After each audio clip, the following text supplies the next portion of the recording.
చేతులు ఎత్తుతున్నాను పిల్లల సమయంలో కొద్దిపాటి సమయాన్ని ఆల్మోస్ట్ 9-10 అవుతుంది పిల్లలు 9-8 అవుతున్నా. కొద్దిపాటి సమయాన్ని పరిశుద్ధ గ్రంథం నుంచి ధ్యానం చేద్దాం. ఇందాక చదువుకున్న ధ్యానంలో నుంచి లూకా సువార్త 22వ అధ్యాయంలో ఈ వాక్య భాగాలు మనం ఎక్కువగా చదువుతున్న అధ్యాయంలో నుంచి 22వ అధ్యాయం 23వ అధ్యాయం ఎక్కువగా చూస్తూ ఉంటాం.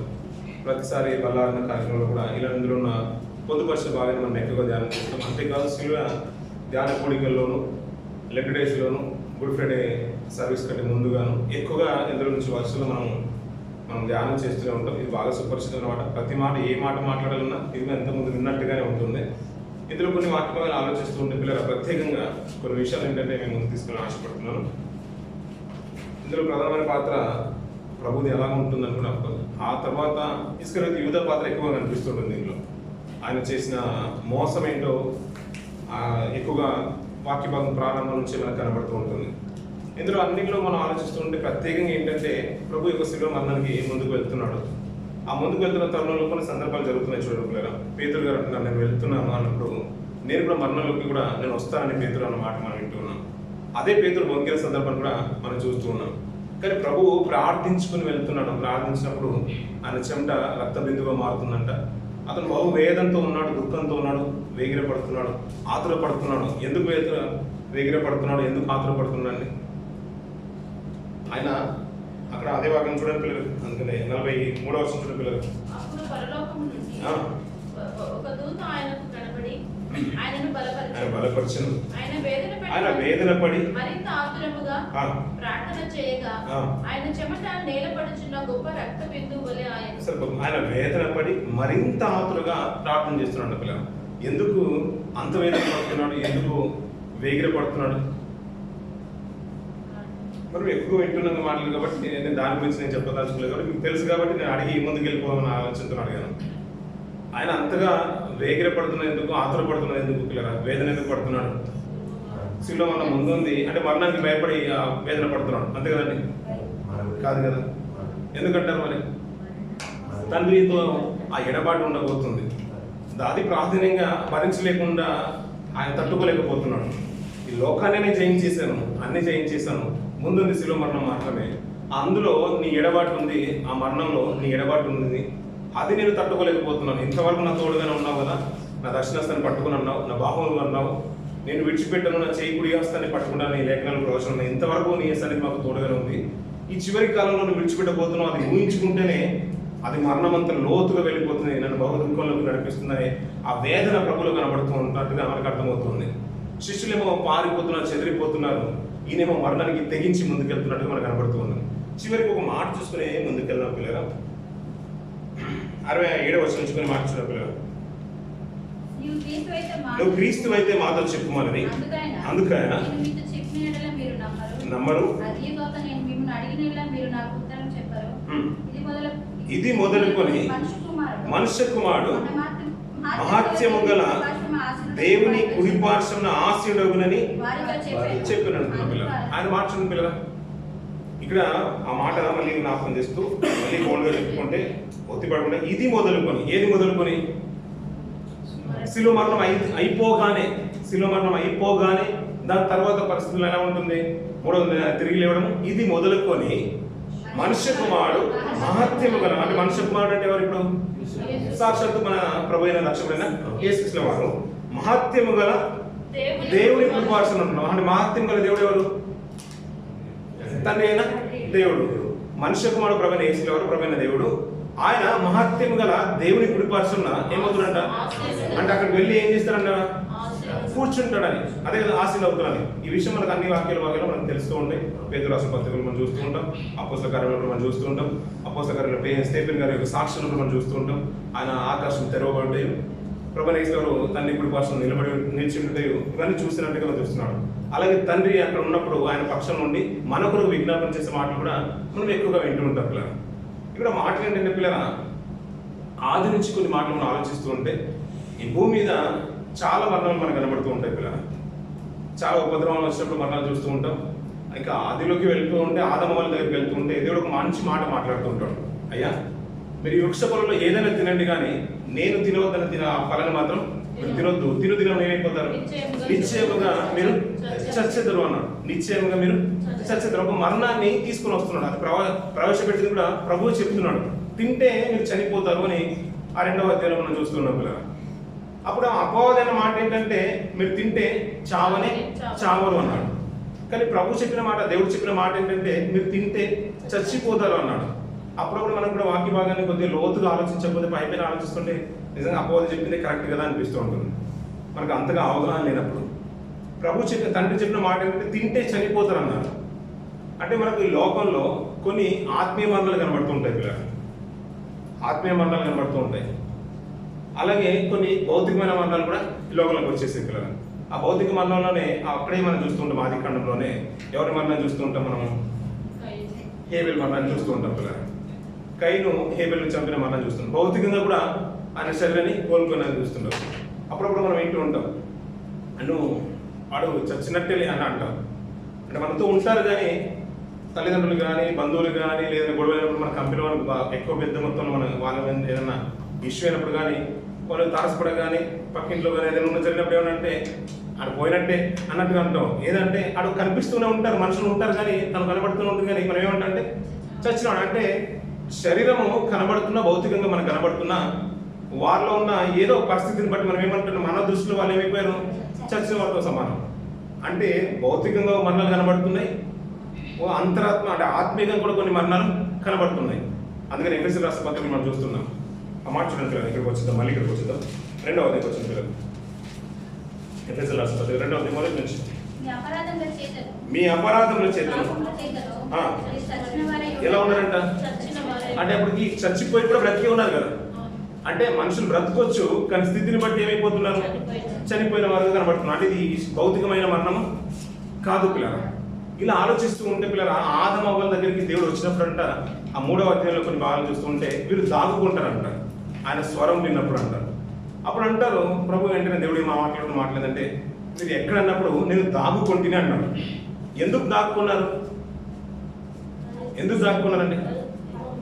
అలాగే ఇంకొక మాట, దానికి ఇంకా బేస్ అయిన మాట, మంచి మాట, దానికి సమాధాన వాక్య ప్రకారంగా వెళ్ళాలనుకుంటే కయీనుతో మాట్లాడుతున్న మాట, నువ్వు ఎందుకు నీ ముఖాన్ని చిన్నపుచ్చుకున్నావు? సత్క్రియ చేసిన ఎడల ఏం చేస్తున్నావు? నువ్వు తల ఎత్తుకున్నావు అని. వీళ్ళు చేసింది ఏం క్రియ? వీరు ఏం చేశారు? సత్క్రియకి ఆపోజిట్ వాడేంటి? దుష్క్రియ చేశారు. అంటే సత్క్రియ చేయలేదు కాబట్టి తండ్రిని ఫేస్ చేసేంత ధైర్యం వాళ్ళు లేకుండా అయిపోయింది. అంటే ఆత్మీయంగా ఏమైపోయింది? వీళ్ళు చనిపోయారు. ఇప్పుడు ఎప్పుడైతే నువ్వు తినుదినంగా నిశ్చయంగా చనిపోతావు. ఇంకా అక్షరార్థంగా అంటే భౌతికంగా కూడా ఆలోచించినా కానీ దేవుని దృష్టికి ఒక దినం అంట అంటే ఆయన మనం అనుకునే ఆలోచన ప్రకారం వెళ్తూ ఉంటే దేవుని దృష్టికి 1000 దినాలు ఒక దినంగానే ఉండాలి. ఒక దినము ఆయన దృష్టిలో మనం అనుకునే 1000 దినాలతో పాటు సమానం. వాళ్ళు ఓవరాల్ గా చూస్తుంటే ఆయుష్ కాలంలో గెంటి వేసబడిన తర్వాత 930 సంవత్సరాలు బ్రతికేస్తారు. అంటే 1000 సంవత్సరాల లోపే చనిపోయినట్టే మనకు అర్థమవుతుంది. కానీ ఆత్మీయంగా చూసినా కానీ దేవుడితో సంబంధం కోల్పోవడమే చచ్చిపోయిన దాంతోనే సమానం అన్నట్టుగా మనం ఆలోచిస్తూ ఉంటాం కదా. అదే కదండి, మీరు అపరాధంలో చేతులు పాపంలో చేతులు చచ్చిన వారు. అంటే దేవుడితో సంబంధం లేకుండా బ్రతికినప్పుడు, సావాసంలో లేకుండా బ్రతికినప్పుడు మన స్థితి ఏంటంటే చచ్చిన వారితో సమానం. ఇంకా మాట్లాడుకుంటూ ఉంటే మరణము చూడకుండా బ్రతుకు నరుడు ఎవరు? ఈ మాటలు అలాగే గుర్తుంచుకోగలరు. ఇంకో మాట చూద్దాం. రోమీయుల రాసిన పత్రిక 5వ అధ్యాయం, మళ్ళీ ఇక్కడికి వచ్చేద్దాం పిల్లలు. లూకా సువార్త 5వ అధ్యాయం 12వ వచనం నుంచి కొన్ని మాట చూద్దాం పిల్లలు. ఇట్లుండగా ఒక మనుషుని ద్వారా పాపమును ఏమొచ్చిందంట? అంటే మనుషుని ద్వారా, అంటే ఆ మనుషుడు ఎవరు? ఆదము. ఆదిలో ఉంటే మనం ఇందాక చదువుకున్న మాటలో నుంచి ఆదము ద్వారా ఏమొచ్చింది లోకంలోకి? అంటే పాపం చేసిన స్థితిని బట్టి పాపం ద్వారా మరణం వచ్చేసింది. లోకంలో ఎలాగో ప్రవేశించింది. లోకంలోకి ఏమొచ్చింది అంటే అప్పటి వరకు ఉన్న నిత్యశివం అనేది లేకుండా పోయి లోకంలోకి ఏమొచ్చింది? ఇప్పుడు మరణం వచ్చేసింది. ఎవరి ద్వారా వచ్చింది? ఒక మనుషుడు తప్పు చేయడం బట్టి, ఆదముని బట్టి లోకంలోకి మరణం వచ్చేసింది. ఆ పాపాన్ని బట్టి మరణం వచ్చేసింది. అలాగనే మనుషులందరూ పాపం చేసినందున ఇప్పుడు ఈ మాట అలాగే ఉంచుకోండి పిల్లలు. ఇప్పుడు ఎవరు రాస్తున్నారు ఈ మాటలు? పౌలు గారు రోమా ప్రభుత్వం ప్రవేశిస్తారు. వెళ్ళిపోయిన తర్వాత రోమీలకు ఒక పత్రికను రాస్తూ అక్కడ మాట్లాడుతున్నమాట. అంటే మనుషులందరూ పాపం చేసినందున మనుషులందరికీ ఏం సంతృప్తమైందంట? మరణం. అంటే అక్కడి వరకు ఆయన కాలం వరకు చేసిన పనులను బట్టి అందరికీ మరణం వచ్చేసింది అంటారు. ఇప్పుడు ప్రభువు ఏం చేశారని అతని దగ్గరికి మరణం వచ్చేసింది. ఈ మాట చెప్పడానికి ఆదాం దగ్గరికి వెళ్ళిపోయాల్సి వచ్చింది. ఇప్పుడు ఆదాం గారు తప్పు చేశారు కాబట్టి మరణం వచ్చేసింది. అక్షరార్థంగా అక్కడ లిటరల్గా చచ్చిపోకపోయినా ఆత్మీయంగా చనిపోయారు. అలాగే లోకంలో బ్రతుకుతున్న వారి గురించి పాపాలు చేసిన స్థితిని బట్టి, అపరాధాలు చేసిన స్థితిని బట్టి మీరు చచ్చిన వారితోని సమానమని మనం ఎలాగైతే మాట్లాడతామో దైవికంగా దేవుడు కూడా అదే మాట మాట్లాడుతున్నాడు. ఇంకా ఒకరిని చంపినప్పుడు భౌతికమైన మరణాలు చూస్తున్నాం. ఇంకా లోకానికి తెలియని విషయం ఏంటంటే ఆత్మీయ మరణము. ఇంకా లోకానికి తెలియని విషయం ఇంకో రెండో మరణం ఏంటంటే అది నరకము. ఈ లోకంలో అందరికీ సంతృప్తమైంది మరణము. దీని తర్వాత ఒకవేళ దేవుని కొరకు బ్రతకని వారు ఎక్కడ వెళ్ళిపోతారన్నారు? నరకం వెళ్ళిపోతారు. అది రెండో మరణం అంటారు. ఇలాంటి మరణాలు చాలా కనబడుతూ ఉంటాయి. అందులో ఏ తప్పు చేశారని లోకంలో నీతిమంతులకు కూడా మరణం వచ్చేసింది. అది మనుషులందరికీ సంప్రాప్తమైన, అంతవరకు ఉన్న మనుషులందరూ చేసిన పాపాన్ని బట్టి అందరికీ సంప్రాప్తమయ్యాను అన్నాడు. మరి ప్రభువు ఏం తప్పిదం చేశారని మరణం అతని దగ్గరికి వచ్చేసింది. ఇంకా కొన్ని లోతుగా మాట్లాడితే నిజంగా చెప్పాలంటే ప్రభువు మరణం అతను నేరలేదు పిల్లరా. మరణం అందరికీ సంప్రాప్తం అంటే ప్రభువు ఆ మరణము సంప్రాప్తం కాలేదు. ఇంకా చెప్పాలంటే ప్రభువే మరణాన్ని కోరుకున్నాడు. అక్కడికి వచ్చిన తర్వాత మరణము చూడక నరుడెవరు అనే మాట మనం వింటుంటాం కదా. ప్రభు దగ్గరికి వచ్చేసేవరకు వెళ్ళి అదంటది ఆ మాట ఏమంటుందంటే, ప్రభు అది నీ గురించి కాదు, అది ఎవరి గురించి కాదు, ఈ మాట ప్రభు గురించి కానే కాదు. ఎందుకంటే నువ్వు దానికి యోగ్యుడివి కానే కదా. అసలు లోకంలో మీరు అందరూ మనం మాట్లాడుకుంటూ ఉంటే ఇది ఎవరెవరి కోసం అంటే మీరందరూ ఆ రోజు రాలేదు కాబట్టి ఈ పనిష్మెంట్ అంతా మీకు అందరికి వెళ్ళినప్పుడు మరి నేను అని ఎవరు నన్ను అన్నారు అనుకోండి, ఇది నీకు కాదురా నీకు కాదురా అని ఎలాగైతే టీచర్ అంటుందో ఫాస్ట్గా చెప్తూ ఉంటారు. మీరు అందరు రాలేదు, ఆ రోజు మీరు వచ్చారు కాబట్టి ప్రజలు మీరు పక్క ఉండండి, మీతో వాళ్ళందరూ కూడా ఇటు పక్కకు వచ్చేయండి అన్నట్టుగా మనుషులందరికీ మరణం సంప్రాప్తమైనంటే ఆ మనుషుల్లో మనుష్య కుమారుడు లేడు. ఎందుకంటే ఆయనకు మరణం వచ్చి అతను ఆక్రమించలేదు, మరణానికి ఆయన ముందెళ్ళాడు. అదే కదా ఇంకొక మంచి మాట అర్థం అవడానికి యోహాను సువార్త 10వ అధ్యాయంకి వచ్చాడు పిల్లలు. ఎవరు అద్భుతమైన మాట మాట్లాడతారు. యోహాను గారు 10వ అధ్యాయం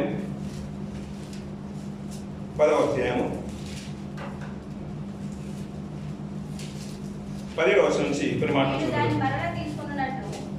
నేను మరలా దాన్ని తీసుకున్నట్లు ఏం పెట్టుచున్నాడంట అంటే మరణము ఆయన ఏం చేయలేదు అంటే మనకందరికీ సంప్రాప్తమైనట్టుగా ఆయనకు సంప్రాప్తం కాలేదు. అది మరణం ఆయన్ని కోరుకోలేదు, ఈయనే మరణం కొరకు తన ప్రాణాన్ని పెడుతున్నాడంట. అంతే కదండి. అక్కడ ఉన్న వాక్య భాగం మరణం అందరికీ వస్తుంది పిల్లలు, మనకు కూడా వస్తుంది. అది చెప్పి రాదు. అదే కదా మనం తెలిసింది. నేను వస్తున్నాను గెస్టులు వచ్చినట్టుగా మన ఇంటికి వచ్చేది కానీ కాదు పిల్లలు. ఈరోజు ఉపవాస ప్రార్థనకు వస్తున్నారు బ్రదర్ మీరంటే మేము వస్తున్నాం తప్పకుండా వస్తున్నామని మనం రాకపోవచ్చు. బహుశా మన పిల్లలు వస్తున్నారు రాలేదు, ఇంకా వాళ్ళు వస్తారేమో అని ఎదురు చూస్తూనే ఉన్నాం. అంతే కదండి. ఈ వారం తప్పకుండా వస్తామన్నారు, వాళ్ళు వస్తారేమో అనుకున్నాం మనం. కానీ అది చెప్పి వచ్చేది కాదు, అది చెప్పకుండానే వచ్చేది. కానీ ప్రభు దగ్గరికి ఏంటంటే అలా వచ్చేది కాదు, అది ప్రభువే తన ప్రాణాన్ని పెట్టడానికి ఇష్టపడుతుందంట. ఈ మాట అలాగే వచ్చి లూకా సువార్తకు వచ్చిన పిల్లలు 23వ అధ్యాయం 46వ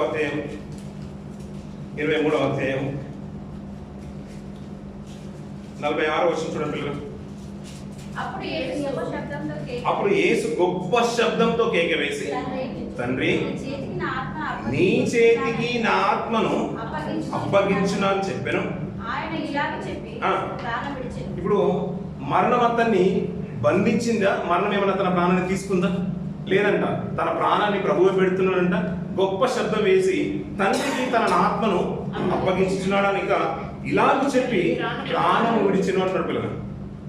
ఆయన మరణము అతన్ని వచ్చి ఆవహించలేదు పిల్లలు, మరణానికి ఎదురెళ్తున్నాడు. అలా భయపడే వ్యక్తి అయితే ఆయన గిన్నెను తొలగించమని ప్రార్థన చేసి మళ్ళీ ఎక్కడో దాక్కునే ఉండేవాడు పిల్లలు. అనేకులు భోజనం చేయడానికి స్వస్థతల కొరకు అలా వస్తున్నప్పుడు వారికి కనబడకుండా దాక్కున్న సందర్భాన్ని మనం చూసాం పిల్లలు.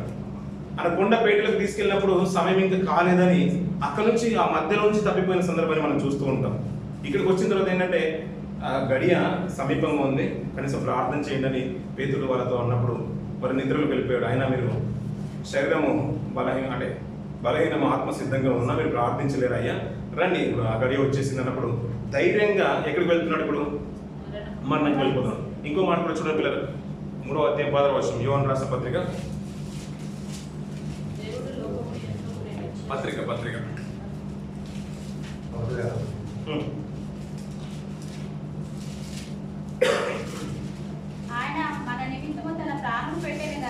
ఆయన మన నిమిత్తము తన ప్రాణమును ఏం పెట్టాడంట?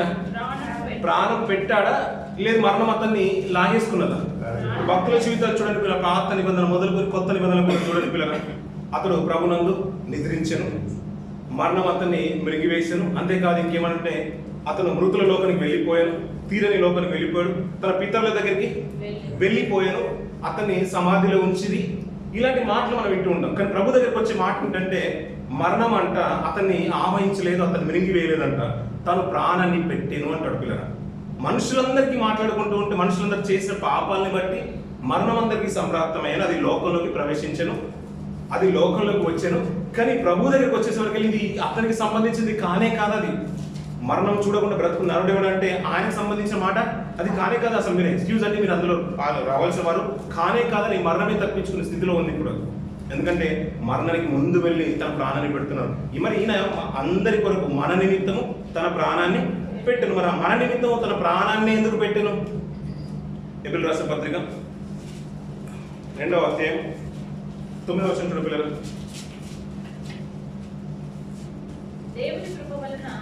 దేవుని కృప వలన ఆయన ప్రతి మనుషుని కొరకు, మంచి మాట చూడండి పిల్లగా, దేవుని కృప వలన ఆయన ప్రతి మనుషుని కొరకు మరణము అనుభవించినట్లు దూతల కంటే కొంచెము తక్కువ వాడుగా చేయబడిన యేసు మరణము పొందినందున మహిమ ప్రభావములతో కిరీటము ధరించిన వారిగా ఆయనను చూస్తున్నామండి. అదే మాట మనం చూసినట్లయితే అక్కడ ఏమంటారు చూడండి, ఆయన ప్రతి మనిషిని కొరకు మరణము అనుభవించినట్లు అంటున్న పిల్లలు. అంటే ఎవరి కొరకు అంటే ఆయన మరణము అంటే శిలువ మరణంలో తన ప్రాణం పెట్టింది ఎవరి కొరకు అంటున్నాడు? ప్రతి మనిషిని కొరకు. ఎవరి కొరకు? అది మన అందరి కొరకు అంటాం కదా.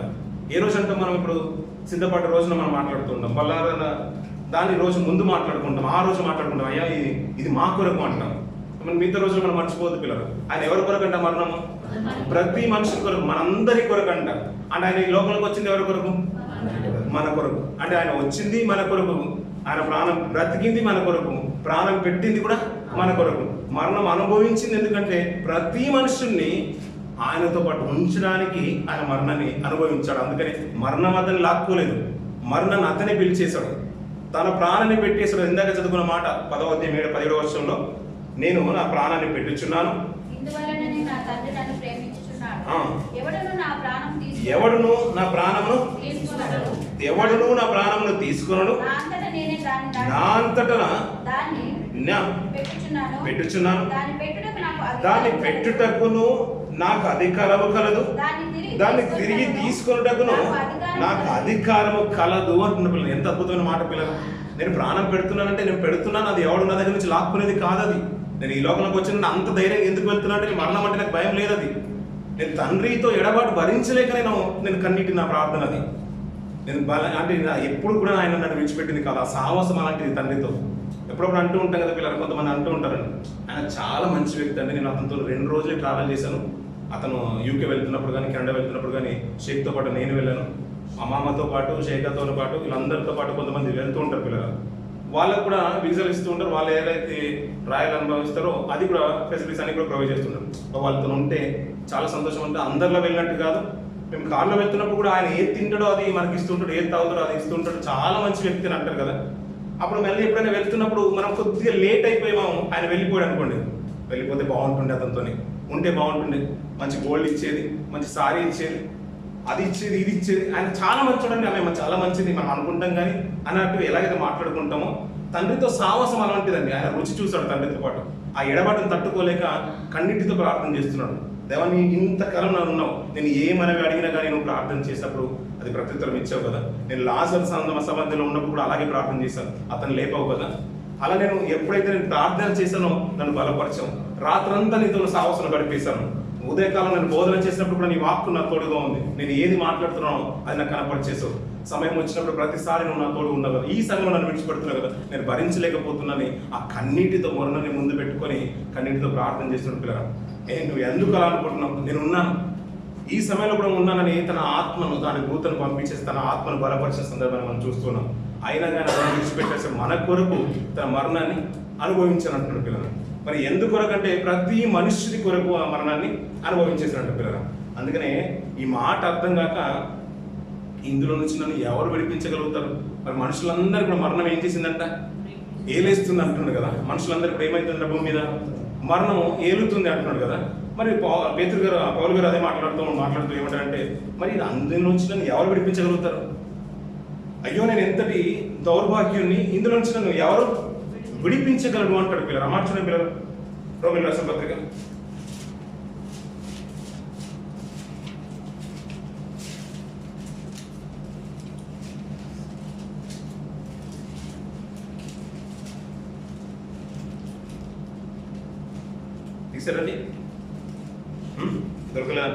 8వ అధ్యాయం 7వ అధ్యాయం 24వ వచనం.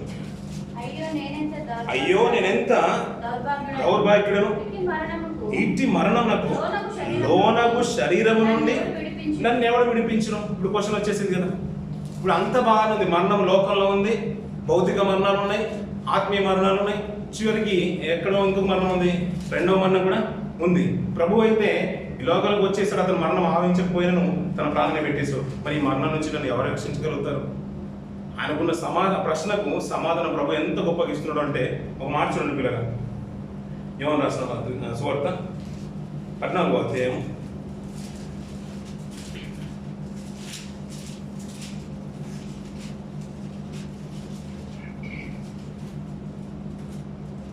అక్కడ సమాధానం అనుగ్రహించి వెళ్తున్నాడు చూడండి పిల్లలు.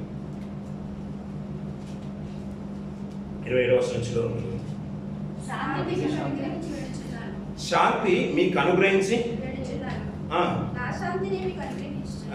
ఈ శాంతిని అంటే మన మనుషుల దగ్గరికి వెళ్ళిపోకండి. ఈ మధ్యకాలంలో అలాంటి శాంతులు కనబడుతున్నారు ఇక్కడ చూసాం కదా.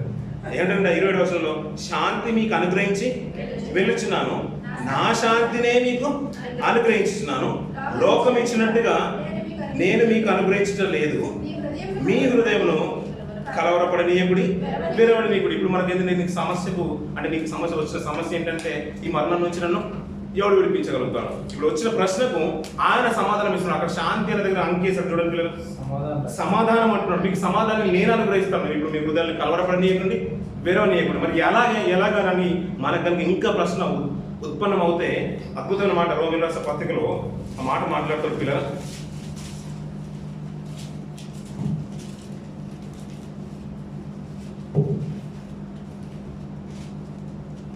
8వ అధ్యాయం 1-2 వచనాలు చూడగలరు. కాబట్టి ఇప్పుడు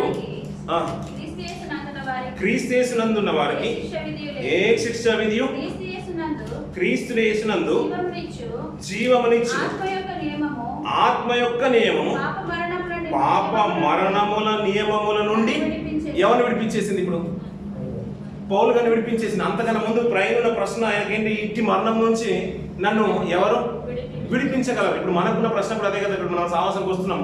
ఇప్పుడు ఆ మరణం నుంచి మనల్ని ఎవరు విడిపించగలిగి ఎవరు విడిపించాలి? ఇప్పుడు ప్రభువుని కనుక నియమంతో నమ్ముకుంటే ఆ మాట చూడండి పిల్లలు. క్రీస్తు యేసునందు జీవమునిచ్చు ఆత్మ యొక్క నియమము పాప మరణముల నుండి నియమము నుండి నన్ను విడిపించను అంటున్న పిల్లలు. అంత రూఢిగా నమ్ముతున్నాడు అతను. పాపం వల్ల ఈ లోకంలో ఏమొచ్చింది? మరణం వచ్చేసింది. ఆ మరణము అందరికీ సంప్రాప్తమైంది. కానీ ప్రభువుకు సంప్రాప్తమైందంటే కాదు, అది ప్రభువుకు తన ప్రాణమే పెట్టేశాడు. ఎందుకు పెట్టాడయ్యా అంటే అది మన కొరకు పెట్టాను అంటున్నాడు. ఎందుకు? ఆ ముక్తిని మనకు ప్రసాదించడానికి. మరి ఆ మరణం నుంచి నువ్వు కూడా రక్షింపబడాలంటే ఏం చేయాలంటే ఆయన యందు మాత్రమే నువ్వు విశ్వసించాలి. క్రీస్తునందున్న వారికి ఏ శిక్ష విధియు లేదు, క్రీస్తు యేసునందు జీవమునిచ్చు ఆత్మ యొక్క నియమము పాప మరణముల నియమము నుండి నన్ను విడిపించును అంటున్నాడు పిల్లలు. ప్రాణాన్ని పెట్టడానికి కూడా నాకు అధికారం ఉంది, ప్రాణాన్ని తీసుకోవడానికి కూడా నాకు అధికారం ఉంది. నన్ను ఎవడు కూడా మరణానికి లోన్ చేసే అధికారం ఎవరికి లేదు. ఎందుకంటే నేను తండ్రి వల్ల ఆజ్ఞ పొందుకున్నాను, నేనే పెడుతున్నాను అంటాడు. అందుకని ఆ దొంగ విషయంలో కూడా అక్కడ 23వ అధ్యాయంలోకి వెళ్ళి చూస్తూ ఉంటే ఏమంటాడంటే, నువ్వు నాతో కూడా ఏమంటావు? పరదేశంలో. ఎందుకు? ఆ దొంగతో మాట్లాడుతూ మాట ఏంటంటే నువ్వు కూడా అదే శిక్ష విధిలో ఉన్నావు కదా అంటున్నాడు. మరి ఇలాంటి అక్కడ నువ్వు భయపడవంటే ఎవరికి భయపడాలి? ఇప్పుడు దేవునికి ఎందుకు భయపడాలి? ఇప్పుడు శిలువ మరణంలో ఉన్నాడు కదా, ఇప్పుడు మరణం వస్తుంది కదా. దేవునికి భయపడితే చాలు, నువ్వు మరణానికి భయపడాల్సిన అవసరం లేనే లేదు. ఎందుకంటే దాని నుంచి విడిపించగల సమర్థుడు ఎవరు? మన పక్కన ఉన్న క్రీస్తు. ఆయన మీద భారం వేసాడు. ఇప్పుడు ఆ దొంగ విశ్వాసం మామూలు విశ్వాసం కాదు. మనం ఏంటంటే అక్కడ అంతా కూడా 1వ అధ్యాయంలో క్షమాపణ జరిగింది, అక్కడ అంతా కూడా ప్రసంగం జరిగిపోయింది కాబట్టి అక్కడ మార్పు పొందడం అది కాదు అతను మీద ఉన్న విశ్వాసం. విశ్వాసం ఏంటంటే ఇప్పుడు ఈ శిక్ష విధిలో నేను దేవునికి భయపడుతున్నాను, నన్ను ఈ మరణం నుంచి కూడా రక్షించడానికి సమర్థుడు ఆయన. ఎందుకంటే అతనికి మరణానికి ప్రాణం పెట్టడానికి కూడా అధికారం ఉంది, ప్రాణాన్ని తీసుకోవడానికి కూడా అధికారం ఉంది. అంత గొప్పగా నమ్ముతున్నాను కాబట్టి నువ్వు దేవునికి భయపడరా? నేను భయపడుతున్నాను. అందుకు నువ్వు దేవునికి భయపడుతున్నావు కాబట్టి నిన్ను ఎక్కడ ఉంచుతాను నేను? నాతో పాటు ఆ నిత్యత్వంలో ఉంటావు. నువ్వు పరదేశంలో ఉంటావు, ఒకనొక దినాన నాతో పాటు నా రాజ్యంలో నువ్వు ఉంటావు. ఆయనతో పాటు మనం ఉండాలనుకున్నా కానీ ఇగో ప్రభు అంతా కూడా శోధనలు వచ్చినా కానీ వేదనలు వచ్చినా కానీ భరించుకుంది. ఎందుకంటే ఆయన చూసింది ఈ లోకాన్ని కాదు, ఇందులో నుంచి మహామావులందరినీ కూడా ఆ ఉన్నత రాజ్యం తీసుకువెళ్ళడానికి మన నిమిత్తం ప్రతి మనుషుని కొరకు మరణం అనుభవించడం. ఎందుకయ్యా అంటే అక్కడ కిరీటాన్ని పొందుకోవడానికి.